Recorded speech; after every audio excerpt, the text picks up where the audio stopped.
10h, 11h30 sur Europe 1. Culture Média.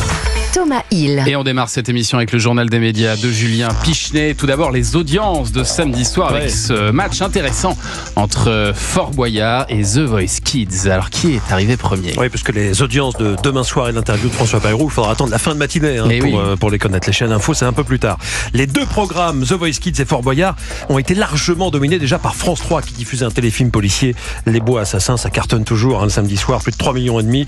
Ensuite, c'est TF1 qui est arrivé deuxième avec 2 800 000 téléspectateurs pour le lancement de cette 11e saison de The Voice Kids. Le télécrochet égare quand même 200 000 téléspectateurs par rapport au lancement de l'an dernier, mais reste donc premier de la soirée sur Les Ménagères. Et sur France 2, les adieux d'Olivier Mine ont fait grimper les audiences de Fort Boyard avec 2 150 000 téléspectateurs, soit 500 000 de plus que la semaine précédente. Et comme nous l'avait dit Olivier Mine vendredi dans Culture Média, l'émotion était au rendez-vous. Il y a aussi cette relation particulière que nous avons nouée, vous et moi, tout au long de ces années. Je n'en avais pas pris la mesure totale jusqu'à l'annonce de mon départ. J'ai reçu beaucoup de témoignages d'affection de votre part. Merci encore, 1000 fois, à toutes celles et à tous ceux qui m'ont fait confiance. Et à vous, bien sûr, plus que jamais. Et puis pour le reste, eh bien, à très bientôt. Pour de nouvelles aventures, tous ensemble, toujours plus loin, toujours plus haut, toujours plus fort. Et on rappelle qu'il présentait Fort Boyard depuis 2003. Olivier Mine, une page se tourne. Les derniers mots d'Olivier Mine sur le service public, on le reverra bientôt sur M6. On n'a pas la date exacte encore de son arrivée. Nous en parler, de sa bien première sûr, sur M6. dans Culture Média. J'espère. Europe 1, le journal des médias. Et puis alors ça y est, c'est au tour des chaînes de télé de faire leur rentrée des classes avec pas mal de changements et de nouveautés, notamment du côté de France 2. Oui, pour commencer ce matin tout à l'heure, Maya Loquet et Damien Thévenot ont fait leur première aux commandes de Télématin en semaine. Bonjour à toutes et à tous, bon réveil. Bonjour Maya. Bonjour Damien, bonjour à tous. Bon, pardon à celles et ceux à qui on vient de faire une fausse joie. Vous vous dites, oh, il y a pas le Maya. week-end. Voilà, Maya et Damien à la télé, on est vendredi, ce soir c'est le week-end. Ah bah non, c'est raté. Ça, c'était dans une vie antérieure. Voilà, il va falloir s'habituer pour les téléspectateurs de France 2. L'ancien binôme du week-end devient titulaire de la semaine. On verra si ce choix de France Télé fera remonter les audiences de l'émission qui était en baisse l'an dernier. Puis à 20h, Léa Salamé, qui succède à Anne-Sophie Lapix, présentera son tout premier JT sur France 2. Si elle s'est bien entraînée, on l'a vu et entendu la semaine dernière sur sa phrase d'accroche. Madame, monsieur, bonsoir. Est-ce que la journaliste parviendra à faire remonter les audiences face au journal de Gilles Boulot sur TF1 ? En tout cas, il risque d'y avoir un effet de curiosité ce soir à 20h sur France 2. J'ai retrouvé l'audience du tout premier JT d'Anne-Sophie Lapix, qui était là donc avant Léa Salamé. C'était le 4 septembre 2017. Ce soir-là, c'était déjà face à Gilles Boulot. Le journal d'Anne-Sophie Lapix avait été suivi par 5 790 000 téléspectateurs. La saison dernière, le JT de 20h était suivi en moyenne par 3 800 000. C'était plutôt ça après, la moyenne d'Anne-Sophie Lapix. Mais 5 790 000, évidemment, demain matin, on va faire la comparaison. Puis on verra aussi dans les semaines, dans les mois à venir, si le curseur bouge avec Léa Salamé. Vous allez regarder Sonia Mabrouk, son premier JT ce soir. Ça vous intéresse ? C'est quelqu'un que j'apprécie.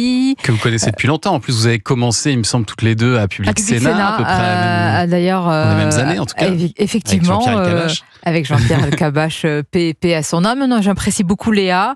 J'ai eu l'occasion souvent d'aller à l'émission Quelle époque sur France 2. Puis je pense qu'elle pourra apporter une touche piquante au-delà quand même du plus important. Et après le Madame, Monsieur, bonsoir, c'est surtout quand même le plus important. C'est quand même un exercice qui est très corseté.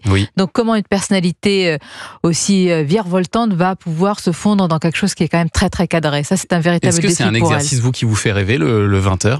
Alors, avant oui.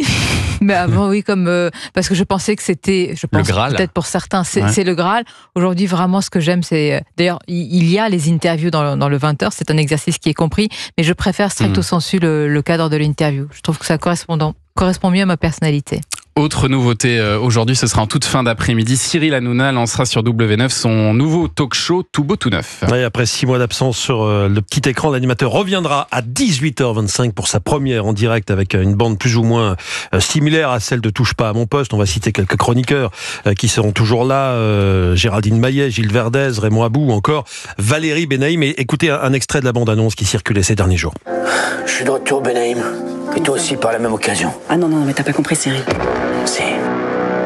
C'est ma famille ici maintenant. T'as fait un truc. T'as remarqué ? T'as rasé ta moustache. Impeccable. C'était l'un des nombreux teasings, plutôt qu'une bande-annonce. Il y en a eu plein où Cyril Hanouna jouait le rôle de Rambo. Il y aura aussi des nouveaux visages parmi les chroniqueurs. Plusieurs ont d'ailleurs été testés la semaine dernière. Selon les informations de TV Magazine, Nelson Montfort et le jeune Tom Lefebvre auraient été retenus. Chez les femmes, Marlène Schiappa et l'influenceuse Nawara auraient, elle, aussi été sélectionnée. Le mois dernier, Cyril Hanouna avait également annoncé l'arrivée d'un chroniqueur ChatGPT qui a une intelligence artificielle. Donc, pour ce qui est du contenu, il semble que le groupe M6 souhaite proscrire les polémiques et les sujets trop politiques au sein de l'émission. On verra si... Jusqu'à quand ça tiendra. Exactement, tout à fait.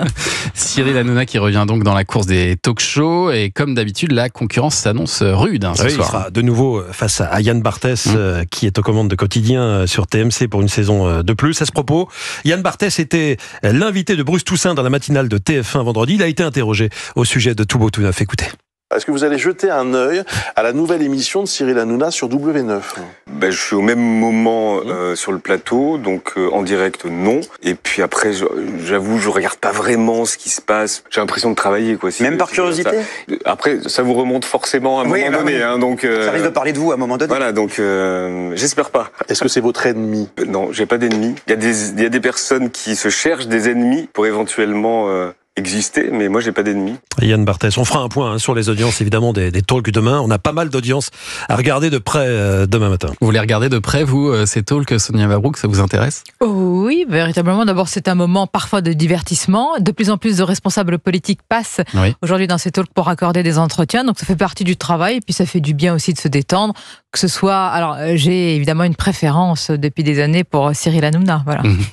Alors Cyril Hanouna sur W9 maintenant, Yann Barthès sur TMC et alors c'est à vous sur France 5 avec là aussi des nouveautés attendues cette année. Alors la semaine, rien ne change ou presque. Anne-Elisabeth Lemoine sera entourée de la même bande à l'exception de Mohamed Bouafsi qui prendra les rênes de C'est à vous le vendredi et le samedi, un jour supplémentaire donc pour C'est à vous. Exit, c'est l'hebdo.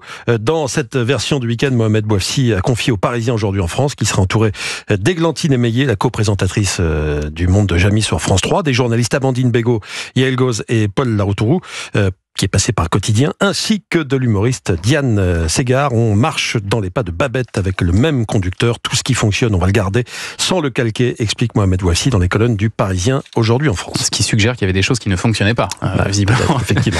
Bon, et puis alors, un nouveau talk-show va lui faire son entrée dans le paysage. Ce sera sur la chaîne Novo 19. Ouais, on va leur souhaiter bon courage, parce que la concurrence est particulièrement rude. On l'a vu à cette heure-là. Novo 19 qui va commencer à émettre ce soir à 18h. On aura les premiers chiffres d'audience seulement fin septembre, le 29 septembre précisément.